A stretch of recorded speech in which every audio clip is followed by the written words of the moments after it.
महादेवी हत्तीनेच्या नान्नीत वापसीचा मार्ग मोकळा. वंतारा संस्था माधुरीला कोल्हापुरात परत पाठवण्यास सकारात्मक. मात्र कायदेशीर प्रक्रिया पूर्ण होईपर्यंत पुनरागमन शक्य नाही. पालकमंत्री प्रकाश आंबेडकरांकडून स्पष्ट. महादेव मुंडे हत्या प्रकरणातील आरोपी 8 दिवसात न पकडल्यास बीडमध्ये कडकडीत बंद पुकारू. एक गाडी सुद्धा फिरकू देणार नाही. जरांगेंचा सरकारला इशारा. महादेव मुंडे हत्या प्रकरणात 5 जणांची पोलिसांकडून कसून चौकशी. संशयित गोट्या गीतेला ताब्यात घेण्यासाठी पोलीस पथक रवाना.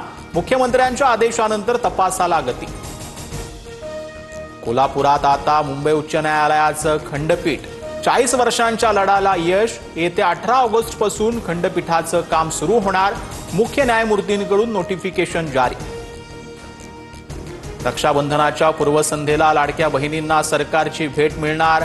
जुलै महिन्याच्या 1,500 रुपयांचा निधी वितरित होणार. मंत्री आदिती तटकरेंची माहिती. 71व्या राष्ट्रीय चित्रपट पुरस्काराची घोषणा. श्यामची आई सिनेमाला सर्वोत्कृष्ट मराठी चित्रपटाचा मान. बेस्ट चिल्ड्रन फिल्म म्हणून नाळ 2 चित्रपटाचं नाव. तर सर्वोत्कृष्ट अभिनेत्याच्या यादीत शाहरुख, विक्रांत मेसी आणि राणी मुखर्जीला स्थान. अनिल अंबानींविरोधात लुकआउट नोटीस जारी. 5 ऑगस्टला चौकशीसाठी ईडी मुख्यालयात हजर राहण्याच्या सूचना. नुकतीच अंबानींच्या रिलायन्स समूहाशी संबंधित विविध ठिकाणांवर छापेमारी झाली होती.